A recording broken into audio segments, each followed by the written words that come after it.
아멘.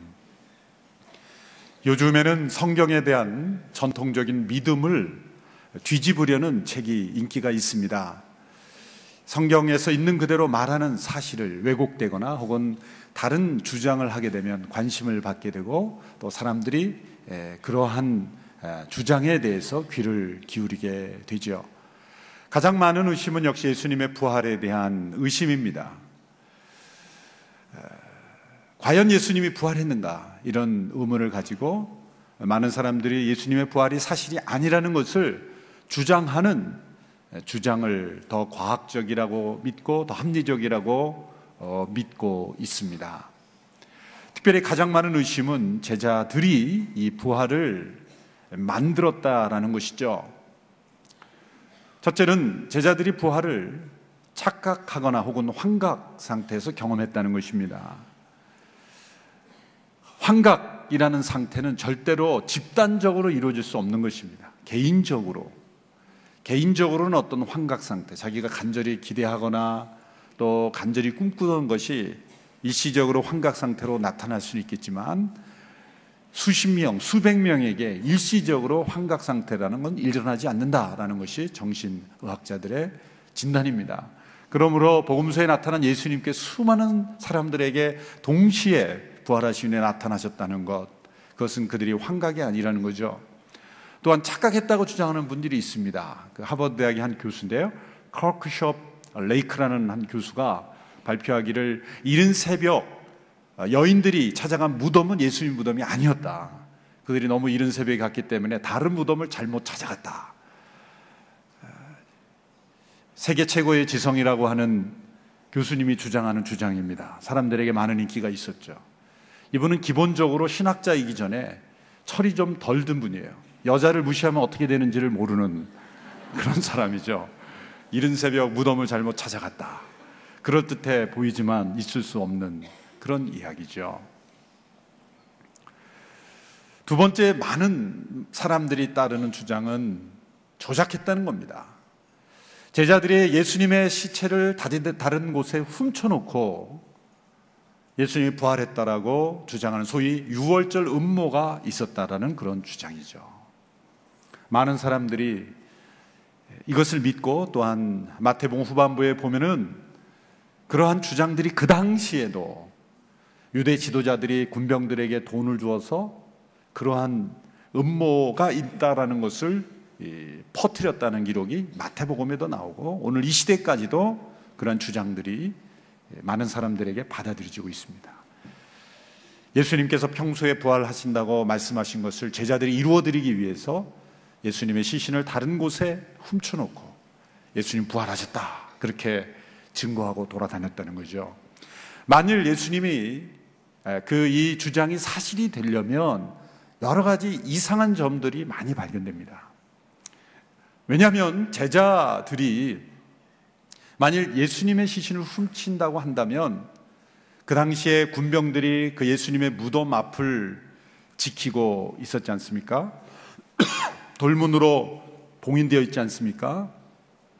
그러면 제자들이 힘을 합쳐서 그 무덤에 봉인된 것을 부수고 또 돌문을 열고 예수님의 시신을 훔치고 나오는 과정에서 군병들이 잠들어서 전혀 깨지 않았어야 돼요. 이 세상에서 가장 센 수면제를 먹였든지 전혀 군병들이 깨지 않았다, 군병들에게 발각되지 않았다, 있을 수 없는 일이죠. 또 만일 제자들이 시체를 진짜 훔쳤다고 한다면 그 당시 시체를 훔치는 것은 엄청난 중죄의 범에 해당됐습니다. 만일 그 소문일지라도 틀림없이 조사를 했을 것이 당연합니다. 예수님은 무죄인데도 불법적으로 재판을 해서 예수님을 십자가에 처형에 처하는 권력을 가진 사람들이 그런 소문을 근거로 해서 얼마든지 제자들을 가두고 그들을 처형하실 수가 있었습니다. 그러나 제자들에 대한 아무런 제재나 그 소문을 확인하는 작업이 없었다는 거예요. 정말 제자들이 예수님의 시체를 훔쳤다면 제자들은 바보예요. 왜냐하면 그 무덤 안을 보면 세마포가 개켜 있었죠. 시신은 사라지고 세마포가 개켜 있었어요. 여러분, 시신을 훔쳐가는데 그 시신을 싸고 있는 세마포 채로 들고 가는 게 쉽습니까? 아니면 세마포를 벗기고 알몸인 채로 시신을 훔쳐가는 게 편합니까?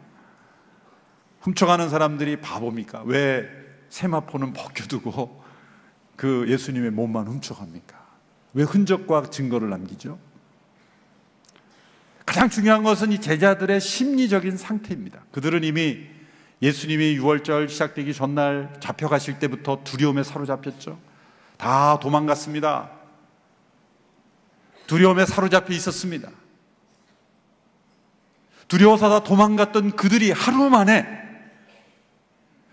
의기를 투합해서 베드로가 전화를 겁니다. 야고보에게 우리가 이래서는 안 되지 않느냐. 우리가 정신 차리자. 예수님 평소에 부활하신다 그랬는데 뭔가 이루어드려야지 않겠냐. 시체를 훔치자. 그래서 예수님 부활하신 것으로 우리가 만들자. 그래서 의기를 투합해서 그 다음날 모여서 새벽에 예수님의 시신을 훔쳐냈다라고 하는 것은 있을 수 없는 제자들의 심리적인 상태라고 볼 때는 일어날 수가 없는 일이죠. 사람이 진실을 위해서는 자신의 목숨을 버릴 수 있지만 거짓말을 지키기 위해서 자신의 생명을 바치는 사람은 없습니다. 그 유명한 그 미국의 닉슨 대통령 시절에 워터게이트 사건에 연루되었던 찰스 콜슨이라는 분이, 이 척 콜슨이 쓰는 자신의 자서전에 보면은 그런 고백을 합니다.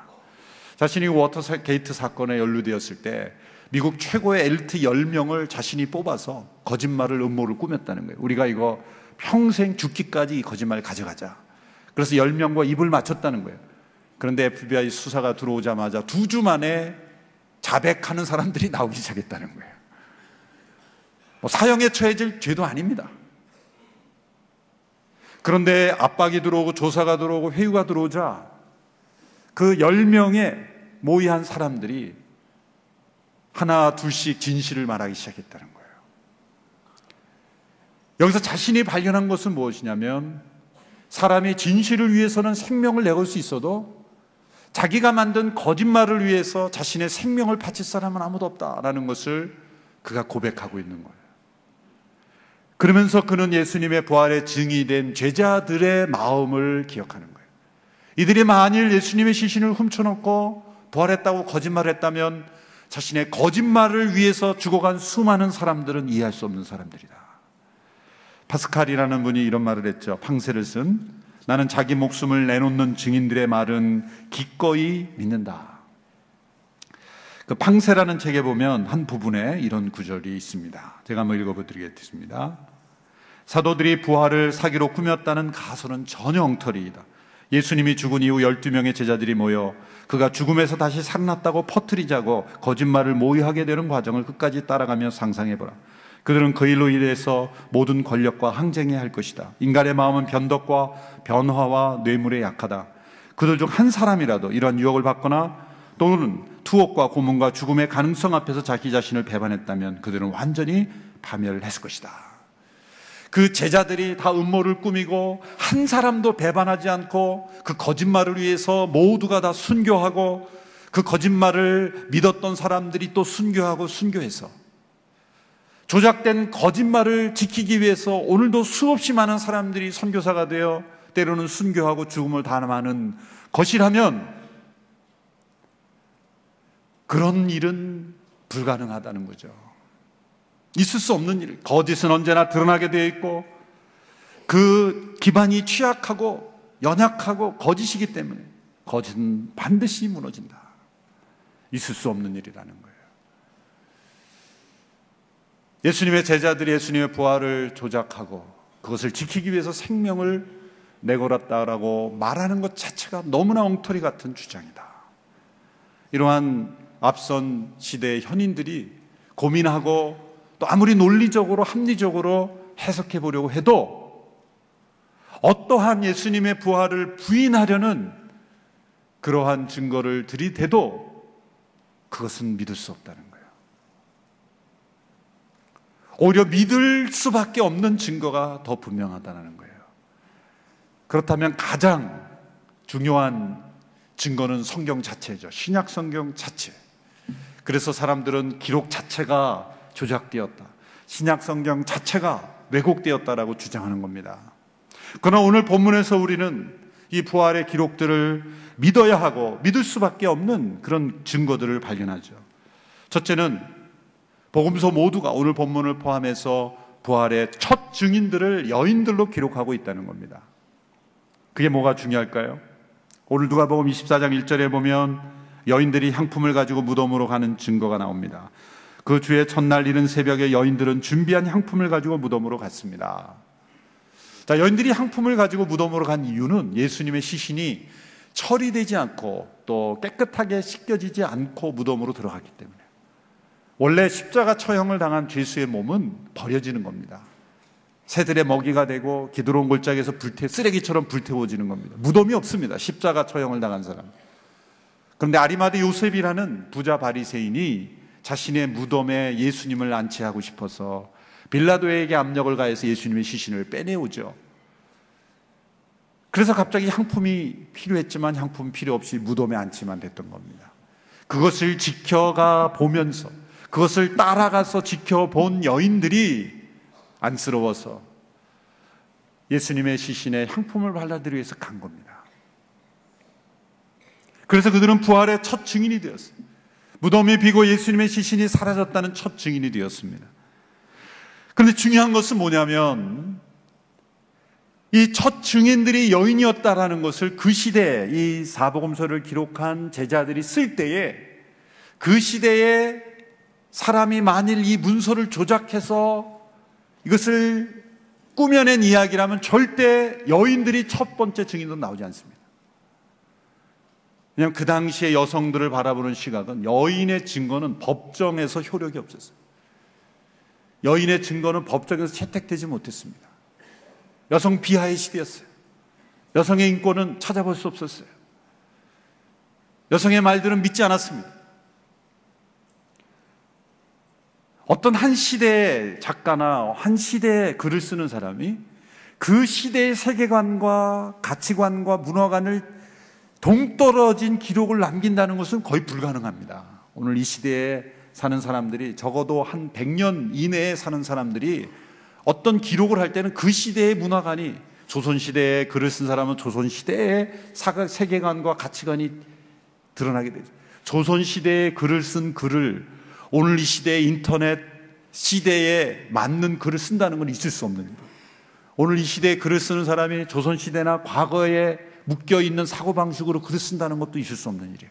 그 시대에 받은 교육, 그 시대에 있던 보편적인 가치관을 가지고 글을 쓰게 돼 있어요. 그럼 신약에 나타난 이 모든 부활의 기록들의 첫 번째 부활의 증인들이 다 여인들이었다는 것, 그것은 있는 그대로를 썼다는 거예요. 있는 그대로를 썼다는 것이고 조작된 사람들의 머리로는 절대 그렇게 하지 않았을 거라는 거죠. 실제 일어났기 때문에, 있는 그대로의 사실을 기록했기 때문에 여인들이 첫 번째 증인들로 기록되었다는 것입니다.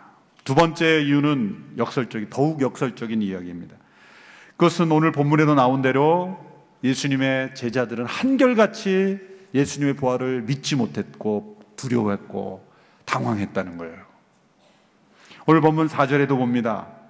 4절 말씀 같이 읽어볼까요? 시작. 그들이 일에 대해 어찌해야 할지 몰라 당황하고 있는데 빛나는 옷을 입은 두 사람이 갑자기 그들 곁에 섰습니다. 또 11절, 12절의 말씀입니다. 시작. 사도들은 여인들의 말이 어처구니 없게 들렸으므로 그 말을 믿지 않았습니다. 하지만 베드로는 일어나 무덤으로 달려갔습니다. 몸을 굽혀 안을 들여다보니 고운 삼배천만 놓여 있었습니다.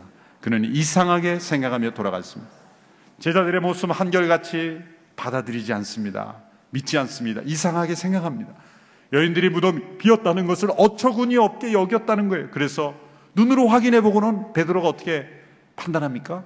그냥 이상하게 생각하고 갔을 뿐이에요. 이상하다. 그 무덤이 비었다는 증거를 보고 예수님이 부활하셨다라고 환호를 치는 제자는 한 명도 없었다는 거예요. 천사들의 증거가 있기까지. 이것은 반증해 주는 거예요. 역설적으로 제자들이 꾸민 이야기고 그들이 다른 사람에게 거짓을 믿게 한다면 그들은 자신들이 잘 믿는 것처럼 그렇게 기록했을지도 모릅니다. 부활이라는 엄청난 사실, 정말 예수님이 죽은 자 가운데 다시 살아나셨다는 것은 충격으로 우리에게 다가와야 돼요. 오늘날 우리가 매년 부활절 예배를 드리고 곳곳에 광고를 하고 부활절 기념 예배를 하고 수많은 성도들이 모여서 부활절 축하 예배를 드리지만 이 세상이 놀라지 않는 이유가 어디에 있는지 아십니까? 부활절 예배를 드리는 성도들의 모습이 하나도 놀라지 않기 때문이에요. 부활을 믿는다고 하는 우리들에게 놀라움이 없는데 어떻게 세상 사람들이 놀라겠어요? 심장이 뛰는 듯한, 예수님이 다시 살아나셨다니 믿어지지 않고 받아들여지지 않는 초자연적인 기적인 역사가 나타났다는 사실을 믿는다면 우리 또한 놀라움에 사로잡혀야 되는 거죠. 예수님을 믿는다고 하는 사람들이 놀란 표정이 없는데 세상이 어떻게 그 말을 믿겠어요? 세상 사람들은 주장을 보기 전에 우리의 표정을 먼저 보는 거예요. 우리가 말하는 소식을 듣기 전에 우리의 모습을 먼저 보는 거예요. 그것이 믿을 만한가 믿지 못할 만한가, 그것을 우리의 표정과 우리의 삶을 통해 먼저 평가하는 것이죠. 세 번째 가장 중요한 증거는 예수님께서 누우셨던 무덤이 비었기 때문입니다. 2절의 말씀을 다시 한번 읽어보십시오. 2절 시작. 그런데 무덤 입구를 막은 돌덩이가 굴려져 있는 것을 발견했습니다. 그래서 그들이 안으로 들어가 보니 주 예수의 시신이 없었습니다. 이 여인들의 고민은 우리가 가긴 가지만, 예수님의 몸에 향품을 바르기 위해서 가지만 누가 그 돌문을 열어줄 것인가? 장정 10명이 붙어도 거의 1톤 무게가 되는 그 돌문, 이 돌문이 닫힐 때 이 고고학적인 사진들을 보면 비스듬하게 이렇게 돌문이 돼 있어요. 그러니까 닫을 때는 쉬워요. 내리막길이니까. 그래서 돌문이 내려가면서 닫히지만 열 때는 이건 몇 배의 힘이 필요한 거예요. 왜? 오르막길로 돼 있기 때문에. 그렇게 닫기는 쉽고 열기는 어려운, 장정 수십 명이 달려들어도 열 수 있을까 없을까 하는 그러한 돌문을 누가 열어줄 것인가? 그러나 그들은 무작정 간 거예요. 마치 서울에 있는 딸을 보려고 서울에 저 시골에 계신 어머니가 상경했는데 주소도 모르고 전화번호도 모르고 서울 가서 딸 만나려고 오려는 거와 똑같은 거예요. 무작정 간 겁니다. 근데 놀라운 것은 무덤 문이 열려 있었어요. 그것은 예수님이 부활하시고 나오시려고 열린 게 아니라 여인들이 그 무덤 안을 보고 비었다는 것을 알려주시기 위해서 천사들이 열어준 거죠. 만일 무덤 문이 닫혔다면 예수님이 부활해도 사람들이 믿지 않을 것이기 때문이었죠. 여러분, 모든 가능성을 다 생각해 보아도 예수님의 부활은 사실입니다. 그래서 하나의 아이러니가 발견되죠. 왜 돌문이 닫혀 있고 군병들이 그 앞에 지키고 있었습니까? 유대 지도자들이 빌라도에게 부탁을 해서 군병들을 보초서게 하고 돌문으로 공인을 했죠. 그 이유는 뭡니까? 그들이 오히려 예수님의 말씀을 기억했기 때문이에요. 3일 만에 죽은 자 가운데 다시 살아나리라 하신 예수님의 말씀을 그들은 오히려 제자들은 기억하지 못했는데 그들은 오히려 그 예수님이 과거 했던 말씀을 다 하나하나 녹취하고 기록하고 그들이 생각했기 때문에 지금까지 예수님이 하신 말씀이 다 그대로 이루어졌기에 어떤 일이 일어날지 모르기 때문에 무덤을 지켜달라고 부탁한 거예요. 그러니까 유대 지도자들이 오히려 예수님의 부활의 말씀을 믿었다는 거죠. 그러나 돌문이 열리고 예수님은 세마포 옷을 개켜놓으시고 사라지셨습니다. 예수님의 부활을 믿지 않으려는 어떤 가능성도 근거 없는 것이요, 또 비합리적인 것입니다. 성경에 있는 사실을 그대로 믿는 것만이 가장 합리적인 선택입니다. 예수님은 다시 살아나셨습니다. 옆에 계신 분에게 큰 소리로, 고막에 상처가 되지 않을 정도로 큰 소리로 예수님이 다시 살아나셨습니다.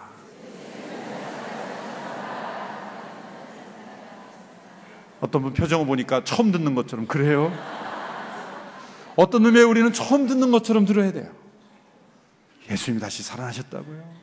저희 둘째 딸아이가 하와이에서 CDTS를 할 때 아주 어렸을 때죠. 그래서 거기서 시간이 많으니까 이제 성경 공부를 시키는데 여러 가지 이제 그래서 예수님이 너를 위해 십자가에 못 박혀 죽으셨어. 그랬더니 막 너무 안타까워하는 거예요. 왜 나를 위해 죽으셔? 그러면서 하나님은 좀 이상하대요. 왜 자기 아들이 중요하지 왜 내가 중요하냐요? 그러면서 막 그 어린아이 같은 질문하는 거예요. 그래서 우리가 너무 재밌어가지고 근데 안타까워하는 거예요. 어떡하지? 죽으셔서 어떡하지? 죽으셔야 했는데 그런데 다시 살아나셨어. 그랬더니 그래 잘됐다. 그러면서 막 잘됐다 그러는 거예요. 그 어린아이와 같은 우리가 예수님 다시 살아나서 잘됐죠. 잘된 겁니다. 승리하신 거예요. 그런 우리가 이 부활의 소식을 처음 듣는 것 같은, 좀 어떻게 보면 못 믿어지고 받아들여지지 않을 만큼 충격이어야 돼요. 처음에 너무 잘 믿어지는 것도 의심해 봐야 돼요. 의심 없이 받아들이는 거는 안 믿는 거하고 비슷할 때가 있어요. 그래? 정말 그런가? 그런 의심이 일어나는 분들이 때로는 더 잘 믿어요. 확실하게 믿어요. 부활을 증거하는 기록의 대부분이 법률가들에 의해서 기록했다는 게 아주 흥미로워요. 부활을 변증하는 많은 책들을 보면은, 이력을 보면 되게 법률가들이에요. 왜? 이래저래 다 따져보니 이건 내가 믿을 수밖에 없더라 라는 기록들이 대부분 많은 것을 때 한번 부활을 믿지 않으려고 따져보셔도 상관없어요. 예수님 오시기 전까지만 확실히 확인하세요. 그 의심이 확신이 될 겁니다.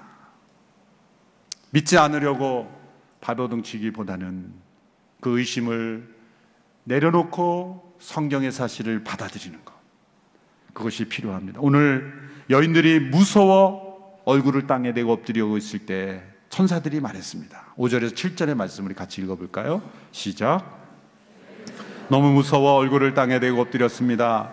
그러자 그 사람들이 말했습니다. 살아계신 분을 왜 죽은 사람들 사이에서 찾고 있느냐? 그분은 여기 계시지 않고 살아나셨다.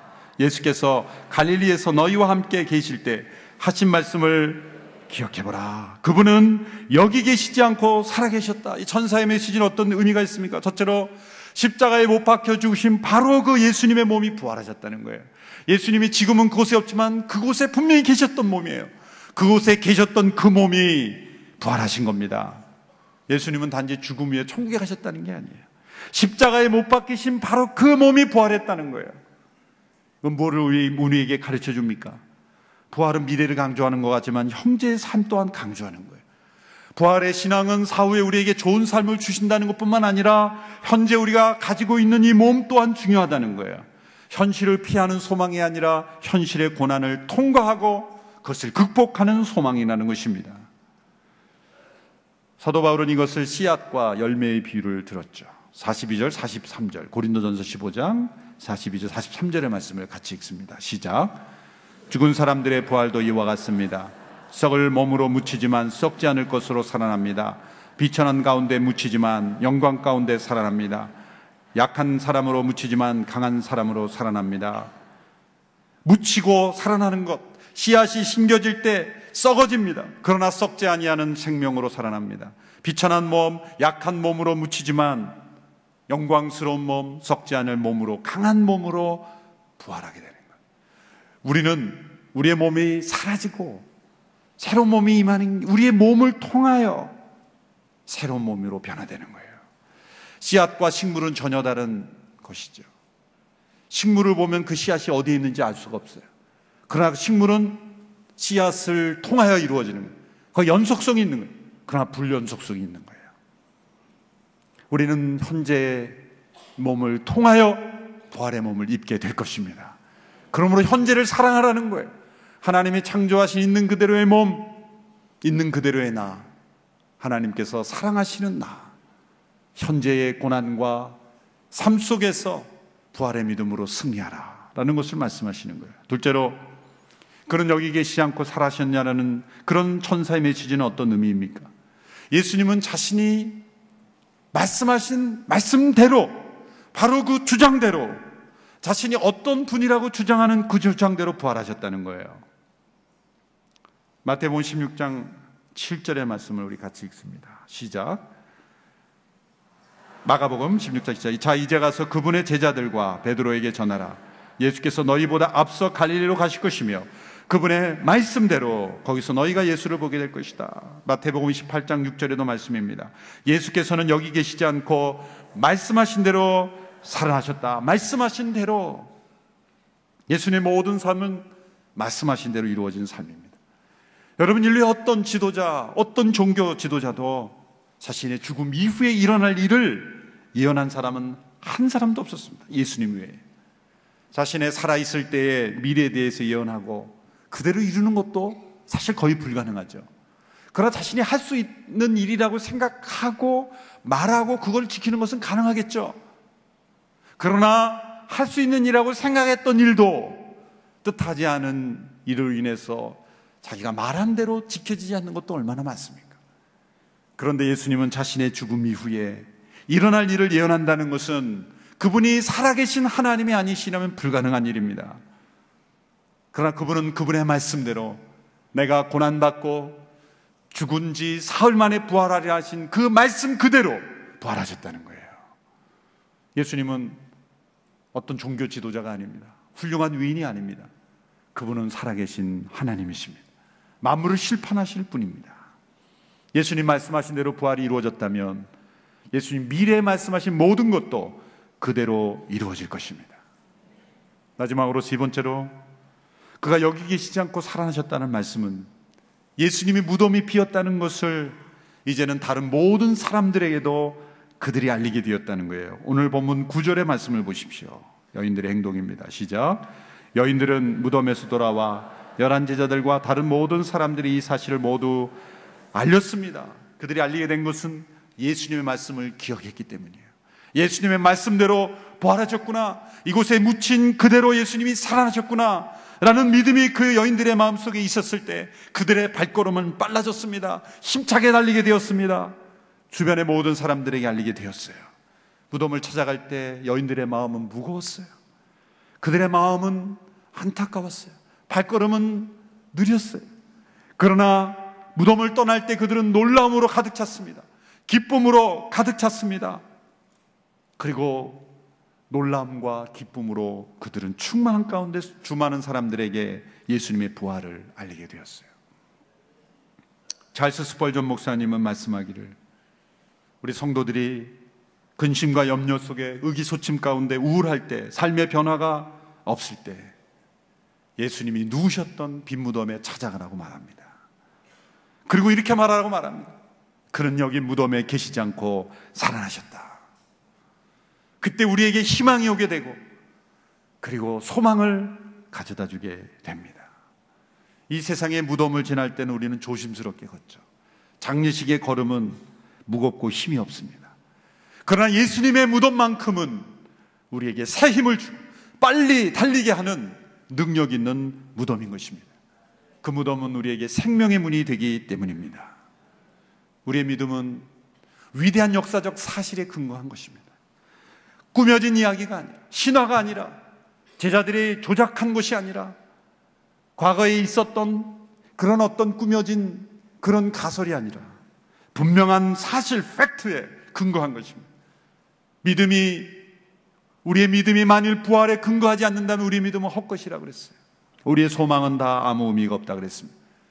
그럼 우리의 믿음의 능력을 잃어버리는 까닭은 이 부활의 기쁜 소식을 잃어버렸기 때문이에요. 예수님의 무덤이 비었다는 것을 잃어버렸기 때문이에요.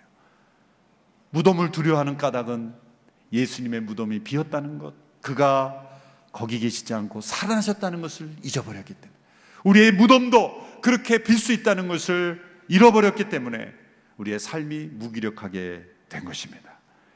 죽음의 권세를 깨뜨리시고 무덤에서 일어나 부활하신 주님의 승리가 우리 매일매일의 삶 속에 승리로 역사되기를 주님의 이름으로 축원합니다. 기도하겠습니다. 그는 여기 계시지 않고 다시 살아나셨다라고 하시는 이 천사의 기쁜 소식이 우리의 매일의 삶을 움직이는 소식이 되게 하여 주옵소서. 삶의 낙심과 근심과 죽음에 대한 두려움과 질병과 고난과 말할 수 없는 상처 가운데 있을 때 예수님의 무덤이 비었고 그 무덤은 우리에게 생명의 문이 되었다는 것을 기억하며 다시금 살아있는 소망으로 승리하게 하여 주옵소서. 예수님의 이름으로 기도합나이다. 아멘.